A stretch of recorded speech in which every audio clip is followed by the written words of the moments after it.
Good morning. Welcome to everyone who is here, to those who are joining us online.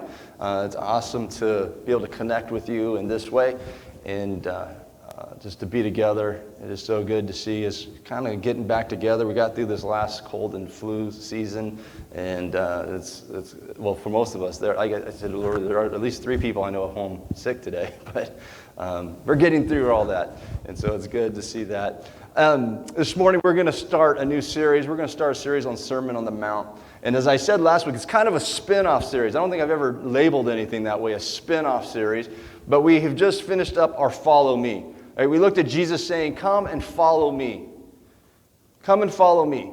And we talked about over the last several weeks, what does that mean to be a follower of Jesus? And we learned, one, it means getting to know him, spending time with him, being at church, being in the Word, reading, studying, getting to know who Jesus is. And then as we get to know him, our desires, the things that he wants, become the things that he wants. And we start shifting, and we want his intentions are our intentions for life. And then we moved into last week talking about listening versus hearing. When we are followers of Christ, we really listen to what he has to say. We don't just hear it. We listen, we evaluate what is said, we learn to apply it to our lives.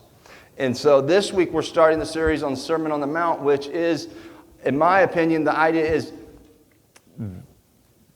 here's how to live your life. Here's how to be a follower of Christ. It doesn't use that terminology, but that's what it is. This is how, as you follow me, you should live. These are the things you should do.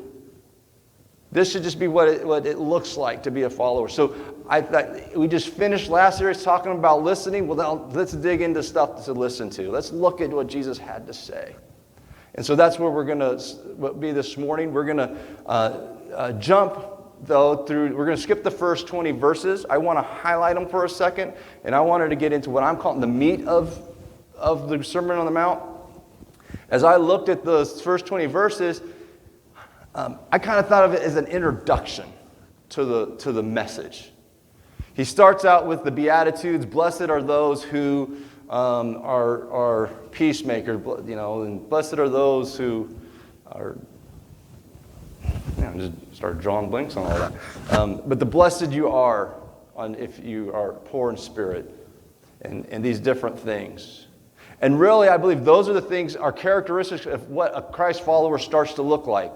That's what people will see. That's the way you'll start to act. And as you go through the whole Sermon on the Mount and the specific teachings or the meat of the message, we will start to live out these Beatitudes. We'll start to have these blessings because we'll start to live this way. And then the next part of those 20 verses, Jesus starts talking about you are the light to the world. You are the salt to the earth. Again, I believe he's setting up what he's going to speak. Here's what you're going to, as a follower of me, you're going to be blessed. As a follower of me, you're going to be salt. As a follower of me, you're going to be light. And he's leading to the point, he's going to tell us how to be salt and light. And so we're going to kind of jump to that and deal with anger and reconciliation here in a moment. And then there's one more little segment in what I call the introduction. And that is he's saying, I am not going to take away from the law. And he's not talking about the Roman law or the law of the land. He's talking about the religious law, the Jewish law, the Old Testament in our mind. And I'm not taking away from that. I'm not abolishing that. And he's just kind of set up that groundwork as he goes in. And the very first thing he starts talking about, the thing we're going to look at is, he's going to say murder. Right? You've heard it said that you should not commit murder. He goes right into referencing the law. And so he wants the listener to recognize, I am not taken away from the law, but I'm going to teach you, I'm going to show you the path to be a follower of me, what it means to look like me, how to live your life so you'll shine light, so you'll be salt to the earth. And so I want to encourage you that this week, go and read those first 20 verses, because I just mentioned them. Let's study them, look at it, and kind of do your own study on that beginning part of Sermon on the Mount and see what you can draw out of that. But this morning I want us to focus on reconciliation. Because I believe that's what this next section of the Sermon on the Mount is the point Jesus is really wanting to get to. He's really wanting to make the point of we need to be people who reconcile, who connect with one another. And so I wanted to share a story about a time where I had a kind of reconciliation moment. It wasn't a huge anger moment like maybe some of the things we'll talk about as we get to the text. But this was about 11 years ago, 9 years ago. We were working on the sound system. We were having all sorts of issues. It was an ongoing problem. Our sound was just horrible. And every Sunday we would have to work on it and get it set up to work right for that Sunday. And it was just giving us headache after headache. And so there was me and one specific individual and some other people. We were trying to troubleshoot and figure out what's going on. And in that process, this guy said the speakers got blown. Now, these speakers are brand new. We just set up this. There's nothing. I don't hear it blown. And when it was working right, I don't hear it blown. I don't agree. And I didn't show the best respect, the best attitude towards that guy in that moment. And so then a few days later, a friend of mine just happened to stop by the church who was a sound guy. And I said, hey, since you're here, would you listen to our sound and tell me about what you think about these speakers? And he said, hey, they sound okay to me. All right. So I went back to the other guys. Hey, look, there's nothing wrong with our speakers. I asked this other guy. And he got upset with me that I don't just believe him and trust him and that I got a second opinion. And it was just awkward. Now, we never got heated and we never got yelling at each other, calling each other names or this or that. But there was this attitude towards one another. There was this disrespect towards one another and some different things like that. And so we just kept week from week troubleshooting, and this went on for 9 months. Now, that guy who was helping kind of disappeared out of the picture and didn't see much, would run into him here and there and talk to him. And you know what when it's like when there's just a tension? There's just something's not right, and you just kind of hate it, and then whatever. That's how it kind of felt. Well, then 9 months, we said, you know what? We got to hire a professional. We got to get some sound guy, someone coming, because this is ridiculous. So we hired someone, and they came in, and they fixed the problem. And they fixed the problem, and in fixing the problem, they said, but you know, you have another problem. Your speakers are blown. I'm like, oh man, they're blown. So we had to get the speakers fixed too. And they were separate issues. They were two different. He had discovered another issue in the midst of working on another issue. And so I didn't really think anything about it at first. We got it fixed. And then just something in me said, you know, you should let this guy know you're sorry, because you did have a little bit of attitude. And so 9 months later, I wrote him a little letter saying, hey, sorry about how I did whatever. You were right. The speakers were blown. Here's what the problem was. I thought he would like to know. And then sometime later, I sent the letter, saw his daughter, and his daughter happened to tell me, and that really touched my dad. He was so appreciative, whatever. And then when I still see his guy from time to time, play different places, and it's like nothing happened.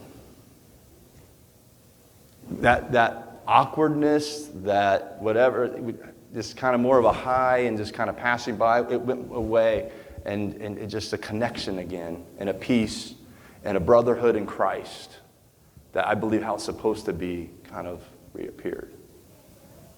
And that's the idea I think that Jesus was wanting to get across when he goes into talking about anger. He wants us to get to that point to recognize that reconciliation is what it's about. And there's a couple reasons why it's so important that we reconcile with one another. And so we want to take a look at that text this morning. If you have your Bible, Matthew 5, verse 21 is where we're gonna get started this morning as we look at this text. Chapter 5, verse 21. You've heard that it was said to the people long ago, you shall not murder, and anyone who murders will be subject to judgment. And so there's what I mentioned earlier. He is referring to the Old Testament law. And not just the Old Testament law. There's lots of different rules, but of those rules, we've all heard there are 10 specific ones. This is one of the 10 commandments. Hey, do not murder. If so, you're subject to judgment. And I think we all get that. A person who murders should be subject to judgment. But listen to what Jesus does with this, going into verse 22. But I tell you that anyone who is angry with a brother or sister will be subject to judgment. Whoa, wait a second. You just said murder is subject, but you just used the same words. Anger is subject to judgment? Subject to the same judgment? See, Jesus isn't taking away from the law, but he is kind of tightening it up a little bit. He is addressing anger. Anger is not a good thing. It's not good for you. It's not good for other people. And in fact, it is anger that leads to harsh words. It's anger that will lead to fights. It's anger that will lead to murder. So Jesus is saying, hey, I'm going to help you not murder. I'm going to say, hey, let's not even be angry. Because it's an anger that leads to worse and worse things. It's an anger that destroys relationships between brothers and sisters and coworkers and fellow students at your school. It is anger that causes issues like I had, that where there's this just a tension, an uncomfortableness. Anger leads to these things. And so Jesus is saying it is just better that we don't even anger because it can lead to a judgment. It can lead to something. And in fact, in the next verses, Jesus is going to share two things here that it might lead to. And both of these are words that would be said at another person. Again, anyone who says to a brother or sister, Raka, is answerable to the court. And anyone says, you fool, will be in danger of the fire of hell. I mean, this is serious stuff to Jesus. You call someone Raka, you call someone a fool. One of them, judgment to around your own peers, but the other one, man, God's going to be upset. And so what's the difference in these two words? How many of you have called someone Raka recently? No one, right? Well, you might have if you've said to someone, you're stupid. But not just, this is a specific type of stupid, because they're both kind of mean stupid. But this stupid is an ignorant. You're ignorant. They don't know better. They're just making a decision. They're doing something. They didn't really understand what they're doing. So to call someone ignorant or something, it's just a different level than what fool is going to mean. So Jesus said, hey, don't even escalate and call someone ignorant or Raka. Don't do that. And even worse is to call him a fool. A fool, the person is not ignorant. The fool has knowledge, understanding, but takes that knowledge, that understanding, and manipulates it for their own good, or just ignores it and does what they want to do. And I think we all understand the difference. The person who doesn't know, the little child who doesn't know a stove is hot and doesn't understand and touches the hot pan, that's ignorant. But then there's the person like me about 2 weeks ago who had just cooked on a cast iron and laid it on my stove and then decided it needed to be moved, and I touched it and moved. That was being a fool because I know better than to touch a hot pan. But to intentionally do stuff that just is going to bring harm to you or to someone else, that is what's. But Jesus is saying, look, don't go around just blurting that stuff out. Don't just go calling people names and escalating the situation, escalating the anger, causing division, causing hatred, causing hurt. Don't escalate anything. In fact, if there is something that has caused you anger, in fact, if there's something that has caused you to not like someone, to have hatred or to hold a grudge or whatever, this is what you should do. As we pick it back up in verse 23. Therefore, if you are offering your gift at the altar, and there remember that your brother or sister has something against you, leave your gift there in front of the altar. First go and be reconciled to them. Then come and offer your gift. Settle matters quickly with your adversary, who is taking you to court. Do it while you are still together on the way, or your adversary may hand you over to the judge, and the judge may hand you over to the officer, and you may be thrown into prison. Truly, I tell you, you will not get out until you have paid the last penny. So Jesus says, look, you are coming to worship the Lord. You're coming to sacrifice. You're coming to offering to the Lord. You're on your way to church. Right? You're coming to see Jesus, right? Last week we looked at that verse. And the last thing he said, I and the Father are one, in our text from last week. So he is God. So essentially in this text he's saying, you're coming to talk with me. You're coming to bring me a sacrifice, an offering, to worship, to do the thing you should do to connect with me. You're on your way. You're about to do that. And you remember, I'm angry with someone, or someone's angry with me, or I have this dispute going on. And we have this issue, this tension. And Jesus doesn't say, okay, I reminded you that as you came to worship, so finish worshiping me, go take care of it when we're done worshiping. That's not what Jesus says. Jesus says, drop it. I'll still be here when you're done, but go and deal with this individual. Go say you're sorry. Go say I forgive you. Go say I need to talk about this. Let's work this out. Let's find a resolution to our issues. Let's remove this anger, this tension, this stress, this anxiety between us so we can be in harmony and peace with one another as the Lord wants. That's what Jesus is asking to do. It's important to him. And why do we think it's so important to him? I got a couple reasons I want to share why I think it's so important that Jesus says, hey, look, stop even your worship to reconcile. The first one is, remember, Jesus is God. We established that last week when he says that in the end of that passage where I and the Father are one. In the book of John, in the beginning was the Word was with God. Nothing was created without him and through him, right? Jesus understands the human body because he created it.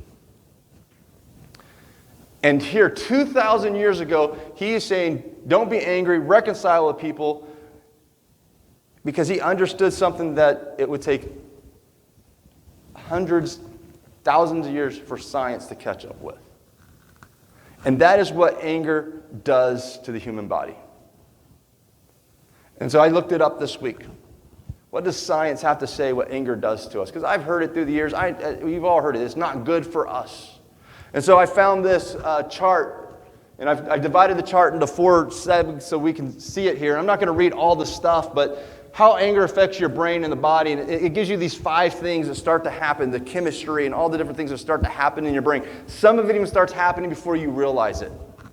You don't even feel it, but it's going to work. Your brain is going to work. It's doing some different stuff. And then the next slide, this is kind of a picture of where it's working through the brain, where it's working in the brain.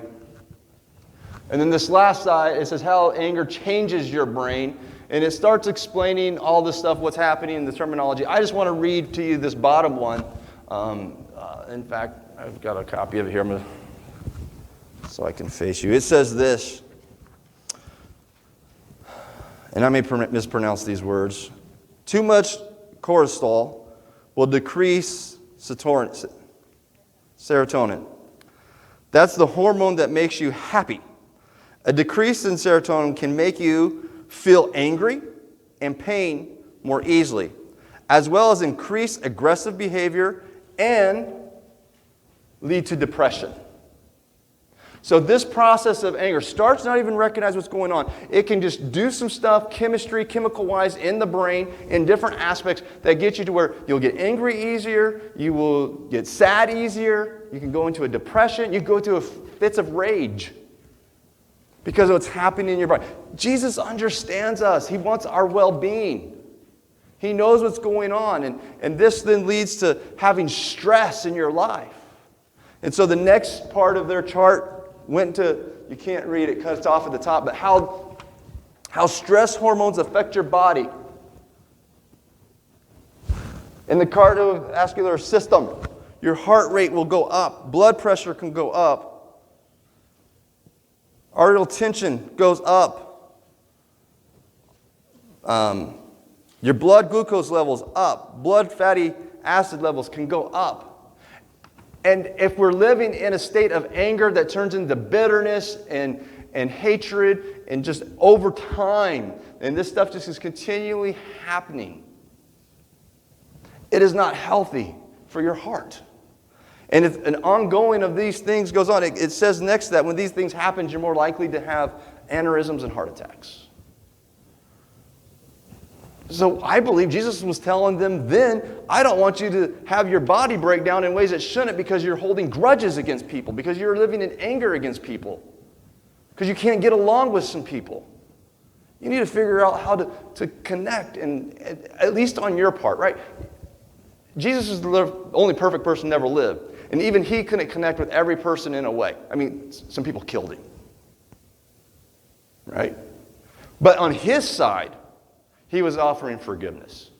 On his side, he's offering kindness. From his side, he was offering reconciliation. It goes on to say it affects your immune system. Thyroid function goes down. The number of natural killer cells goes down. The number of virus-infected cells goes up. Incidences of cancer can go up. Digestive system, blood flow down, metabolism down.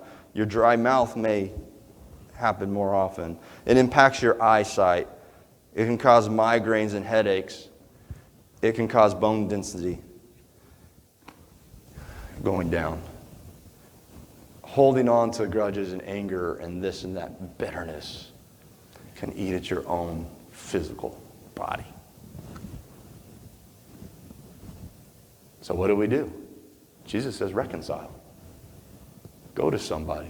Say you're sorry. Say I forgive you. And maybe you're not ready to say sorry or forgive me, but you got to talk through the issue. And get to this place of how are we going to deal with this? Doesn't mean you have to go back and become best friends and run around. But you need to get to a place to put it to the side and to move on together. So that's, I think, the first reason why Jesus is telling it. But the second one, and the more important one, really, I believe,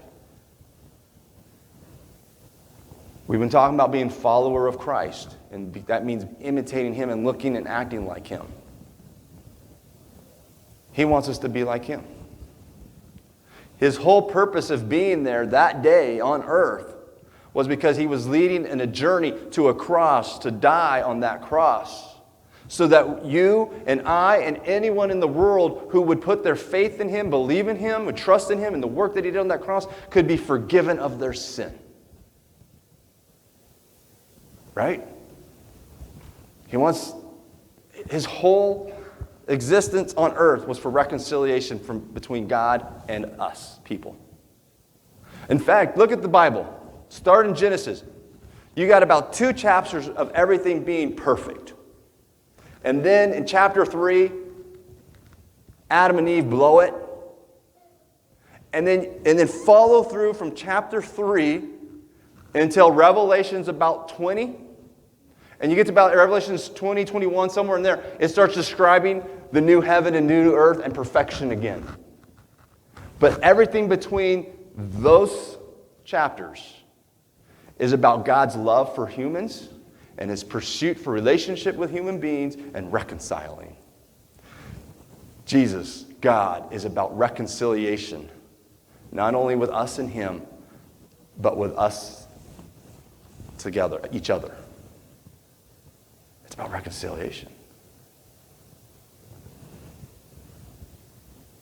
And when we go to someone and say, hey, I forgive you, or hey, I'm sorry, let's make this thing right between you and I, we are imitating Christ.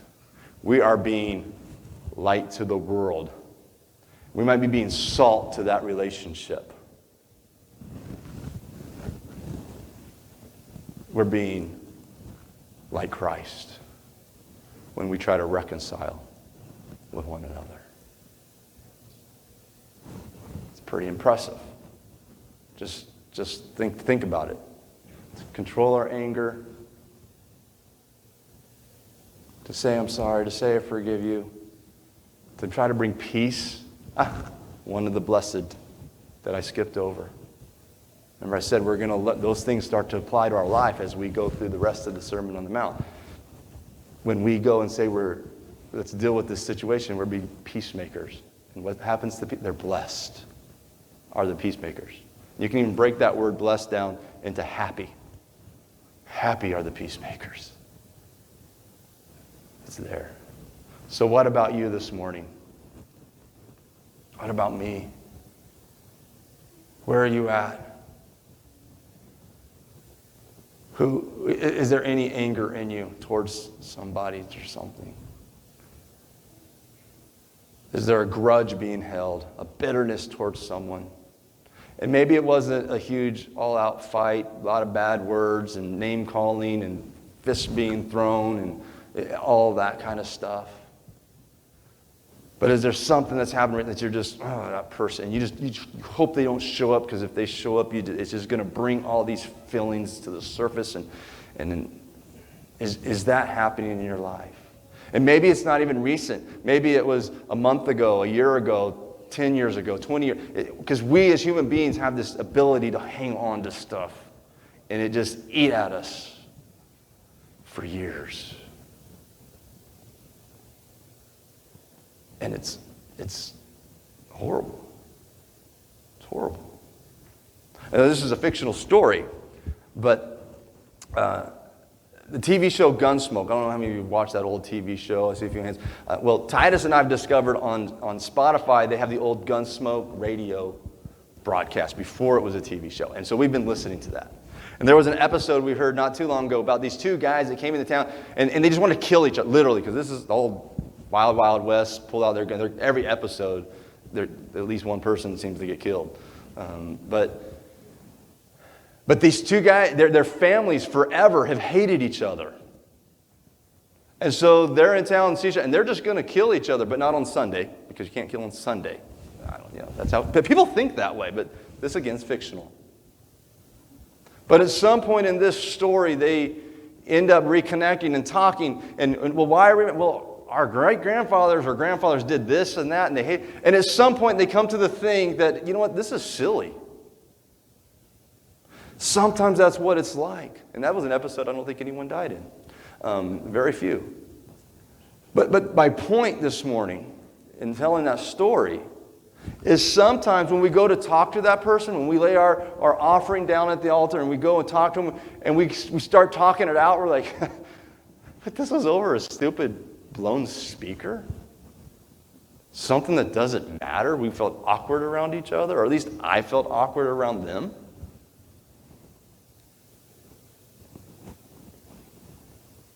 Sometimes you find out it was silliness. Sometimes you'll find out they didn't even realize they hurt your feelings. They didn't realize they did something that was painful. They don't realize they said something or that action impacted you in such a way. They don't get it. And so in that talking and working it out, we can come to a place of peace. And sometimes they won't even give you the time of day to listen. And with that, you just got to let it at their feet and say, Lord, I did my best, and try to let it go and let Him deal with their heart. Because we can't control other people, but we do control us. And so God wants us to move away from anger and all the cruddy stuff that bursts out of anger and reconcile to the best of our ability, to shine light, to be an example, to bring a saltiness, a good flavor to the relationship. That's what Jesus wants for us. And just imagine what that'll be like as we live our lives. Just imagine what our relationships would be like if we talk things out, we communicate, and get to the bottom instead of letting bitterness and anger take over us. Relationships will be better. Our example to the world will be better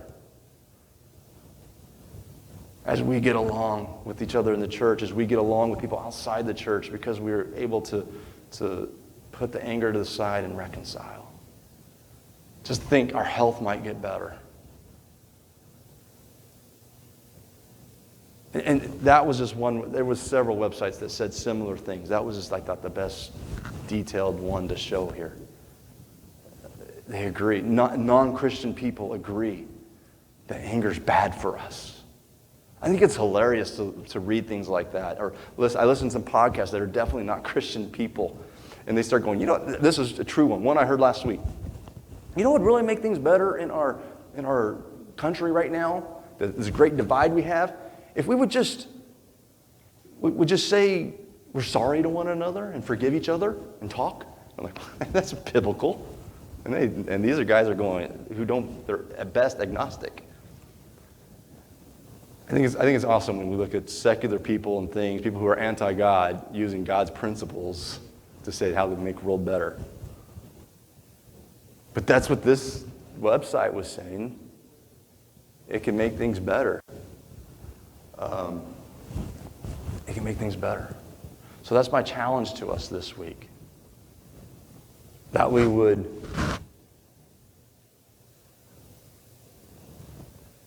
if there is that individual or people that we need to forgive, that we would forgive. We would start taking our parts, reconciling with them. That we would take those steps, make out a plan, make out a strategy. Maybe even before we come to the communion table, you want to pull out your phone and just send a text to someone and say, hey, I'm sorry. Maybe there's someone in the room, you want to walk across the aisle and say, hey, you know what?